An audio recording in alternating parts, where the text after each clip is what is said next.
let's get the lieutenant governor's take on education in Providence.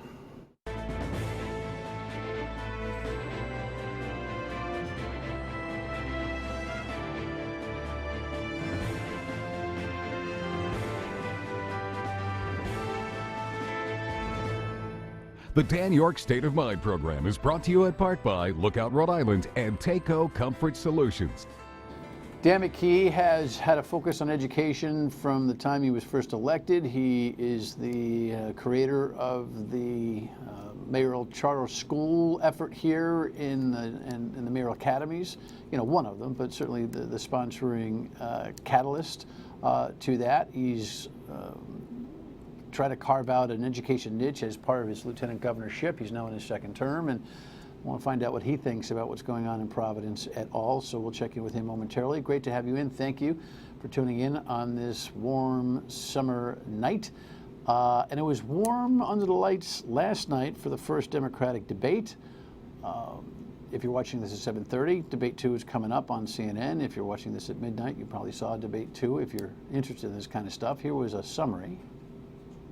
They're not going to go along. You throw your hands up. But Democrats clashed over health care last night in Detroit. Second of all, you don't know that, second Bernie. of all, We'll come to you in a second, I do know, and I wrote the damn bill. Senators Bernie Sanders and Elizabeth Warren, two of the more progressive of the 10 candidates on stage, defended Medicare for all. We are the Democrats. We are not about trying to take away health care from anyone. That's what the Republicans are trying to do. And we should stop using Republican talking points. It used to be just Republicans who wanted to repeal and replace. Now many Democrats do as well. That is a disaster at the ballot box. You might as well FedEx the election to Donald Trump. Many of the candidates promised a more moderate stance to prevent Republicans from defining the race. If it's true that if we embrace a far-left agenda, they're going to say we're a bunch of crazy socialists. If we embrace a conservative agenda, you know what they're going to do? They're going to say we're a bunch of crazy socialists. If you think any of this wonkiness is going to deal with this dark psychic force of the collectivized hatred that this president is bringing up in this country, then I'm afraid that the Democrats are going to see some very dark days. Some stressed their electability in swing states as a way to break out in the crowded field. I can win in states like Wisconsin and Michigan and Iowa. And then in Texas this last year, traveling to every county, not writing anybody off, not taking anyone for granted. 10 more candidates take the stage tonight. You know what's really interesting about this thing is that, you know, winning primaries and winning general elections are so very different these days, right? And as the parties get further apart, it gets more difficult. Joe Biden leads because of his name recognition, his establishment position, and his somewhat moderate political views. There are some pretty substantial moderate Democrats who are pretty good thinkers that were in that debate last night. But it's going to be Bernie and Elizabeth who will carry the day probably to the end. What's fascinating, and by the way, that might bode really poorly for the Democrats, because these moderates are trying to say, can we please be reasonable about things like Obamacare? You want to blow that up? I mean, you know how long it took to get that? All that kind of stuff I think is really sensible Democratic politics. But the one thing that I took from the debate last night, and I don't know if it's going to happen again this evening, is the amount of just red meat for the President of the United States. I mean, racist, bigot, xenophobe, homophobe, bada bing, bada boom, bada bing, over and over and over and over again. And all I could think of is, come general election, one of these candidates is probably going to continue with that. And I don't know how Donald Trump can handle it one-on-one. But this is going to be a general election of extreme personal attack, because that's the way it's setting up. It's fascinating. All right, let's see what's happening with the Providence schools. I'm interested in Dan's take on that, by the way. You know what? I'm going to do a quick one on that. I'm going to throw an audible. Can you cut to the guest, Dan McKee? You're a veteran of Democratic politics. Do you see what I see there, or do you see it differently? No, I think there's a piece of the Democratic Party that's, you know, chomping at the bit for impeachment and all the reasons that detailing all the behaviors that Trump, has had over the last couple of years that probably lead them in that direction. I don't think that's the direction to go. I think that you've got a really good but the opportunity. bigot, racist, Oh, yes. bigot, xenophobe, homophobe. I mean, if you know, we tape this show in the early afternoon. Yeah. The radio show is 3 to 6. But I asked my producer to literally cut all that stuff up in a montage so you could actually hear it in consolidated form. The venom that is coming. Now, look, I'm not making any criticism of that. It's just a reflection. Yeah, I mean, it's going to be it's going to be ugly. It's going to be next part year. of the primary for sure, because obviously they know that the primary voters, that's that red meat. They like that red meat, right? So I'm just happy, quite frankly, in last night's debate that you had a number of people stand up against Bernie Sanders, who's not even a Democrat, and he's trying to drive an agenda into the party that could lead states down the wrong road, especially if individual states, took on the Medicare for all, as Vermont said no to. Elizabeth Warren's right there on his wing. Yeah, and so that's why I'm glad there was pushback. You had some reasonable people there that were saying, hey, we want to provide health care, and we want to consider it a right, and we want to achieve 100%, and lower the cost of prescriptions and those type of things, but not doing it in a way where where it's a death wish, not only for financially for some of the states if they tackle it on their own, but also in the general election. That's not a winning formula in the general election. So I think almost 70% of the people in the state in the country right now are not for Medicare for all. They're for a public option, but they're also for keeping the private option as well. So. All right, listen. You know what? Why don't we do this? Since I brought Dan in on that, I'm going to pause early. We'll come back and we'll set up the conversation on the Providence schools and get his take on that. Stay with us, please. So now the aftermath and what's going on with this idea that even the Providence Teacher Union president couldn't get into the schools on the day that she tried, but there have been some accommodations made. Here's the latest from Eyewitness News on that. Crews seen hard at work Tuesday outside Providence's Hope High School, but it's what's happening inside this building and other schools that's causing concern. There were 2 dead mice in sticky traps, a cereal container that had been eaten away by mice that she was supposed to serve to students, and mice droppings across all of the tops of the cereal containers. A teacher also sent Eyewitness News these photos from inside Carnivale Elementary. Signs that read, "Do not enter." The ceiling is falling and the doors to the outside are broken. We have not seen a plan to date. We don't know which buildings are being worked on. Providence City Councilman David Salvatore says he and his colleagues approved a $20 million measure for school repairs earlier this year, but they have not been told which buildings are currently receiving attention. Without a plan and not knowing what is happening in our schools, some of us are growing increasingly frustrated that the school buildings will not be ready to reopen on September 3rd. Now, he says city leaders should sacrifice their summer break in order to bring some peace of mind to students, parents, and staff. I have asked the City Council President to suspend the City Council's August recess so that we can hold hearings on the status of every school building in Providence. I think it's a great idea. If they could get answers, that would be wonderful. I swear to God, this mayor is got like a political learning disability. How you end up with this squalor aspect of this Johns Hopkins report and not come back and say, listen, we have a triage plan that we're going to put in place, and every school is going to have its miscellaneous maintenance, rat, mice, urine, dirty water, identification and remediation program. That he hasn't done that is beyond me. What Salvatore is talking about, he was here last week discussing this. That $20 million, we know where that's coming from. There's a list that the school system has published for what is really capital improvements to those schools. That's a different amount of, this is a different story. You were a mayor. Could you imagine having a report on your schools and not saying, okay, the cavalry has been called, all hands are on deck, and this is what we're doing to remediate these things that would cause a parent to say, I'm not sending my kid to go there, or a teacher say, I can't work there anymore. I made sure I got ahead of it, Dan, right? That's to preventative, right? I tell a story how I put caution tape around our high school bleachers because we were told that they were falling down, and I wanted the whole community to know that we had a problem in our high school, and then we went and fixed it, right? So to have it get to this point is shameful. It's just normal type of maintenance that you should have in there.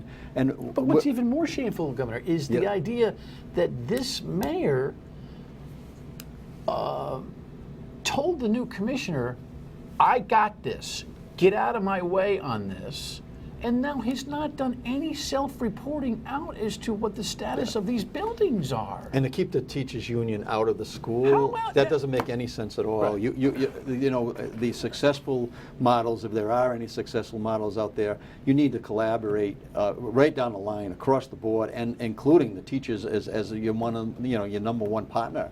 So why would you keep them out of the schools? Why would you not be using them in a way where they can confirm that good things are happening or not? But to leave them out of the schools, that's a bad call. What is your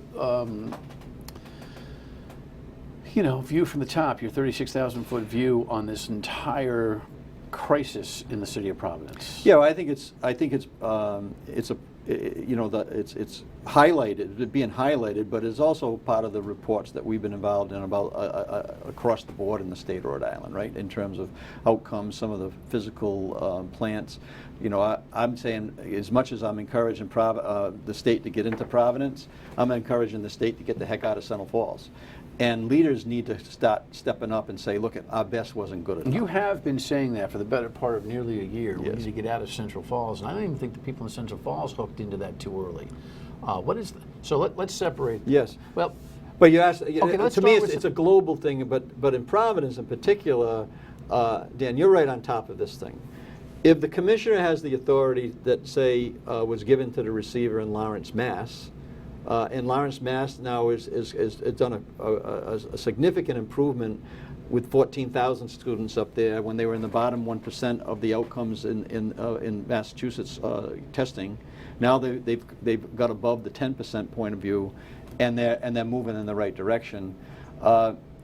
If the commissioner doesn't have the real sweeping authority that the acting receiver or the acting superintendent of Lawrence had, Jeff Riley was his name, you're not going to be able to implement the things that you need. I mean, he had the authority. He was able to get rid of a third of his executive staff, of administration.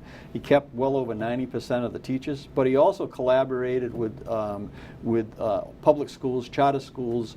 Actually had one of the charter schools manage one of the schools and was able to work through that.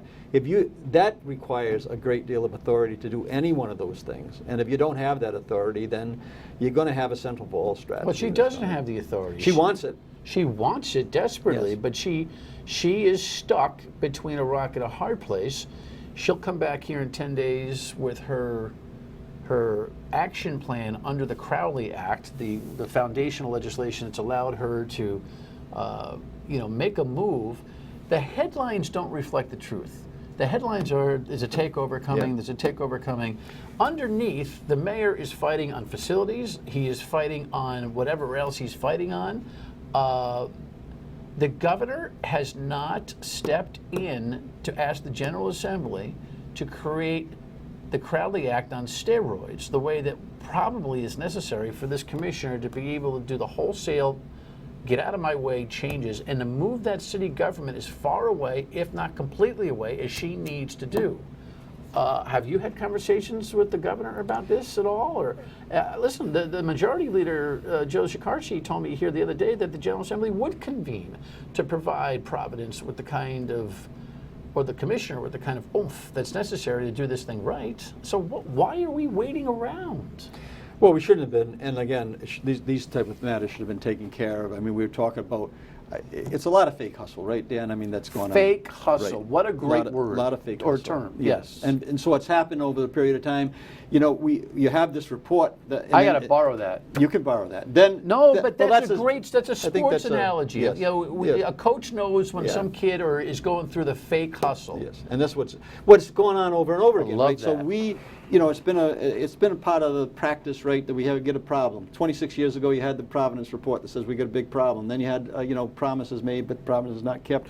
You had 2011, 2018. We had reports coming out of Roger Williams that said that our Hispanic students were learning at the lowest levels in the country. We had heck, you had the Commissioner of Education in this studio threw a chair across the table, across the floor, a la Bobby Knight. And yet nothing happened on the RICAS scores, right? So it's been a lot of fake hustle, and we should be really getting serious about putting in the rules and statutes that need to be had in these emergency situations. Well, remember, the former Commissioner Wagner threw the chair on his way out the door, more or less, and give him credit that he forced the RICAS scores. That's his legacy, that he forced that we are now in a position where we're comparable, you know, we're making comparisons to Massachusetts. Yeah, but again, it wasn't a wake-up call to him, and it wasn't a wake-up call to anybody that we had these problems because we knew we had these problems. That's my only point. It's nice that you were able to prove it out and but we've had comparisons, straight-up comparisons on the kneecap and other testing straight up with other states, including Massachusetts, over the years. We knew that we were lagging way behind. I tell you, the one thing that there's many things that can be done, and we talked about Lawrence, we talked about empowering the commissioner, empowering whoever is going to take over the schools in terms of being the quote superintendent. Those all things have to be done, and you're right on target, Dan. The fact that I don't think that we have in place what you need to have in place to make that happen. What I'm focused on now is what you just talked about, being honest with the parents. We have not been honest with the parents across the state in terms of what their schools are actually doing. So what I'm going to be asking for is a discussion to open up, and I think it's a good one, that says let's mandate, let's require through statute or executive order that every school in the state of Rhode Island provides 100% to 100% of the families a report card that says, this is what your reading proficiency, this is what your math is, this is what your student attendance is, this is what your administration's attendance is, this is what your teachers' attendance is, and this is what your school looks at. Have a public meeting attended by municipal leaders, school elected officials, all in front of the families and telling them what is happening in their schools. I can tell you right now, it's been posted on RIDE, but no one knows what RIDE is. The families don't know what RIDE is, and they wouldn't know how to evaluate the information if they got it. But if we required it, and every year there was this meeting, I saw it in Cumberland when we empowered families and parents in Cumberland with the right information, that we had 2 failed elementary schools, we had a middle school absolutely going down the tubes, and a high school in total disrepair. The parents got involved. Not all of them liked what I was doing, but they got involved. And this is one of the pieces that's missing right now, being honest with families so that they can respond. So what do you want to do? How do you affect that particular program? You want to write legislation? You might need statute, you might need executive order, you might need policy out of RIDE, but you need to require this in a way so that every family, you come in as a parent, okay, Mr. York, here's your report card. I want you to sign off on that right now and have 100% compliance. And even in Lawrence, they empowered teachers and they empowered administrators that go to homes. And so the notion that somehow parents don't care about their kids because they happen to be in a economically challenged area or a language challenge is absolutely nonsense. We know that's not true, right? When you talked about the Merrill Academies earlier, Achievement First, Merrill Academy, right, in Providence, has a attendance rate on both teachers and students that is over 95%. And they tested out as the top school in the state of Rhode Island inside of a district that is showing all these problems. Kids are going there purposefully, parents are on top of it. That's what the teacher unions will, I think, in some ways, legitimately push back and say. It's a culture that's developed in the school as much as, it may have been there initially, but they cultivate that culture, right? They make sure that is they that have culture cultivatable and we're not doing, across the board? We're not doing that. We are not doing it in our district schools. I gave some testimony at one of the last meetings with the commissioner had in Providence, and I looked up and I says, do you know that this school right now has a reading proficiency of less than 12%? Families don't know. They think that they're hearing dishonest information, that everything's okay, we're moving in the right direction, we're showing a lot of progress. One of the pieces right now is engaging parents in a way that they have not been engaged, and one of the things you do is be honest with them. All right. We'll check in on electric bills. Yes. Yes, they're with us. So, semi-quietly, not so quietly, I mean, we paid a lot of attention to your initiative here on trying to get consumers a little bit more comfortable with their electric bills and electric rates. The PUC now has a website where people can shop and make choices on where they want to be, right, for the electric supplier. Remember, you got two things to your bill. The grid has all the poles and the wires, but what runs through them is shoppable. The electricity is shoppable. Through deregulation. Right. So you made one move like a year and a half ago now that saved a lot of money, but there was a dangling participle that you needed to fix in legislation, and you did. Yes. So what we found was that people may have shopped, but they didn't cancel their agreements, and then they got rolled into higher rates.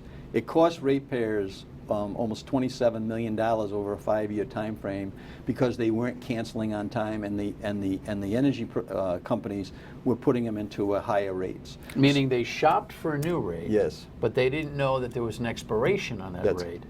So now they have a mechanism by which they can put a stop on even the new company that they choose and shop again. That's correct? right. Yeah. So now the legislation that got passed, sponsored by both Rep. Kennedy and Senator 70, which they brought it across the finish line. Now, when contracts end, you don't have to worry about calling up the company if you don't want to do business with it anymore. You go automatically back to the National Grid's pricing structure. This is going to save ratepayers millions of dollars. So any contract that's signed after August 1st, so I'm going to go online and shop tomorrow, August 1st. Any contract that was shopped prior to August 1st, Nan, it's still the responsibility of the ratepayer to call and cancel that agreement. But now they're going to be able to cancel that online, where before they had to call in. But this bill requires that they can cancel online, which makes it a lot easier for the consumer. But we caution, if you check your electric rate, and if you're doing business with another company, it'll state what it is. And if you're paying over 9.24 cents on a kilowatt, you need to go and cancel your contract. Because that's what the grid is. That's correct. And then you can reshop on, we encourage people on the Empower Rhode Island site, go and reshop anytime you want. And after August 1st, you don't have to, it's an opt-in now for the customer, so not an opt-out. you can change the company that you're buying electricity from at your will at any time? Yes. Wow. And then when I still don't think there are enough people who know that you can shop for your electricity. Tomorrow, and there's an offer on the Empower Rhode Island site that's going to save me about almost 4% on my bill right now. And then with the projected increase that's going to happen in October, it'll save me close to 10% on my bill. So that's a lot of money for people to save anywhere from 5 to 15% on the bill. Homeowners, yes. Companies, even more. Companies, even more. We've helped companies save a lot of money. But now they're going to be protected because you're not going to have the carryover. And then we'll have one more step next year that we'll work on about predatory practices on direct Empower sales. RI. Empower RI. Just Google it. Yes. And it'll go right to the site. Yeah. I'll be right. doing that tomorrow because I'll be protected. Everybody's going to be protected. Thank you. We like it. Final word coming up. So tomorrow night we'll go back and see if we can follow up on where this progress is in the day-to-day maintenance of the Providence schools. We got a full court press on this going here. I mean, and somebody's got to, and I think there ought to be even more media attention to the idea that we had all of this hoopla over a report and squalor defining it, and there's no squalor plan. Don't be fooled. There isn't one. All right, we'll see you on the radio at 3 tomorrow on WPRO and back here tomorrow night. Thank you. Good night.